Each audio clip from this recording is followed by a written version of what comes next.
The victim here is 63-year-old King Williams Jr. of Indianola. Rescue workers found his body around 10:30 this morning, floating about 2 miles south of the Nesbitt area of the lake. And Williams' body is now being sent to Jackson for an autopsy, and emergency management officials want to thank everyone who assisted in that search. I'm going to get some feedback from the public. He says right now 11 schools in the state are at a level 1 proficiency. That casino is set to open any day now. Employees are still hard at work putting together some last-minute details. It's a bittersweet day for 31 Bolivar County soldiers and their families. Happy March 24th. Happy Wednesday, everybody. We hope your hump day is getting off to a great start out there. As you're making plans to head out, we're going to have some good weather. Yeah, temperatures will be nice again. We won't see quite as much sunshine as we saw yesterday. But still, temperatures in the 70s. As long as the temperatures are there, then, you know, whatever. It's got Jennifer's stamp of approval. Thanks for the weather update, and thank you all so much for joining us here this Wednesday morning for Delta Daybreak. We're glad to have you with us. I'm Jennifer Williams. 6 former employees with the Department of Transportation have pleaded guilty in Yazoo County to charges related to what authorities say was a scheme to defraud taxpayers. State Auditor Stacey Pickering says Dennis Pierce, James Malone, and Joseph Gallagher all pleaded guilty to conspiracy for allegedly receiving payments for false invoices submitted to MDOT. They were each sentenced to 5 years of supervised probation. Meanwhile, Gene Edward Taylor pleaded guilty to making false entries in public records. He was also sentenced to 5 years of probation. Clarence Shelton pleaded guilty to embezzlement and was sentenced to 2 years of house arrest and 8 years of supervised probation. Lastly, Ivory Luckett pleaded guilty to conspiracy and received a sentence of 1 year of supervised probation. Meanwhile, in Bolivar County, Cleveland police have released a picture of a man charged with molesting a child over the weekend. 33-year-old Derek Johnson was arrested Saturday night for molesting the underage girl. Cleveland Police Chief Buster Bingham has not released any details about that child or where that alleged crime took place. Johnson's bond, however, has been set at $10,000. Well, in other news for you today, more changes are on the way for students and staff of the Greenville Public School District. Those are changes that could affect your child's education. Now, more than 300 people attended a community meeting Tuesday night where Superintendent Dr. Harvey Franklin and state education leaders talked about where the district stands. A major reorganization took place last year to save the district $2 million and also keep them from being taken over by the state. Now another $2 million in cuts are expected for next school year.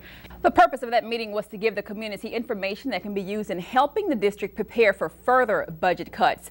A federal judge says he will not force a school district in Mississippi to hold a prom that was canceled after a lesbian student asked to bring her girlfriend. The American Civil Liberties Union sued the Itawamba County School District, trying to force them to hold their prom and allow the student, Constance McMillan, to wear a tuxedo and also bring her girlfriend. School officials say they called off that prom due to the large amount of publicity surrounding that same-sex date issue. Now, this issue is stirring mixed reactions from people around the country, but we decided to find out what our local school leaders think about allowing same-sex couples to attend school functions. The superintendent of the Greenville Public School System, for example, Dr. Harvey Franklin, says that the district does not discriminate against any student on those grounds. He says that if any student is in fact gay, well, that's between him and his parents, and that the district would allow a same-sex couple to attend school events. Then we took that same question over to St. Joseph's Catholic School, and leaders there say that a same-sex couple would not be allowed to attend its prom. Principal Paul Artman says that St. Joe's operates from a Catholic Christian system of due process and is not bound by Constitution. Now, WXBT wanted to know what you thought about this issue, so we set up an online poll question asking about that. 57% of you said yes, a school should cancel a prom if a same-sex couple wants to attend. Then 43% said no, they should not cancel a prom for that reason. Of course, we appreciate all of our viewers for taking part in our online poll.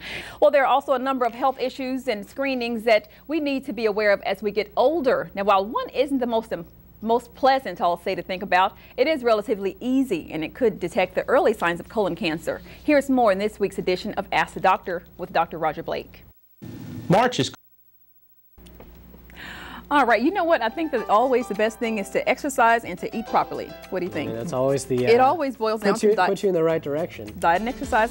All right, we're going to be right back in just a couple of minutes. We will have a detailed check of your weather as you make plans to head out, and we will be giving you some tips about good gardening. These friends of Williams are hoping to turn this very unfortunate situation into a lesson for other fishermen. They say never go on that water without wearing your life jacket. The camera itself is actually stored in the trunk of the car and is locked in this box. Now meet this cute little girl. She was dropped off here about a month ago. Now, aside from the glitz and the glam, this casino actually has a historical element to it. In fact, the best protection against death or injury in your car is to buckle up. Is there anything you want to say to the family, sir? The suspect in a gruesome double murder speaks out about that crime. 43-year-old Harvey Lewis says he is not the one to blame. You want to blame somebody? Blame the commanding officer at her post. I did my job. I reported her. Let's forget it. What commanding officer are you talking about? The one I called for spousal abuse. Lewis is accused in Monday's shooting death of his mother-in-law and her 4-year-old granddaughter. The suspect is now claiming his wife abused him. She was attacking you, is that what you're saying? Yes. It's not clear if Lewis is accusing his wife of physically or emotionally abusing him, but we do know that authorities responded to a domestic violence call to their home in Rosedale on Monday, the same day Lewis is said to have kidnapped and killed his wife's mother and niece. Sending me texts and talking crazy to me on the phone. What did the text say, sir? Get my phone and look in it. Authorities believe Lewis left the crime scene on foot and went into hiding in a wooded area behind St. James Church in Shelby before finally being spotted and taken in. He complied with the order of Shelby police officer. During Lewis's court appearance on Wednesday afternoon, Judge Albert Smith advised him of his right to legal representation, but Lewis replied he'd rather represent himself. Capital murder charge automatically disqualifies the suspect for bond. Now, in this case, Lewis is faced with 2 counts of capital murder, and if convicted, he could get the death penalty. That case is going to be closely scrutinized with the Supreme Court. It would be best, the public would best served in this community for him to have representation so that they don't review the record and say he was not properly advised. Authorities say Harvey Lewis will now be taken to Quitman County on Friday to face kidnapping charges there. From the Bolivar County Courthouse, Jennifer Williams, WXVT, Delta News.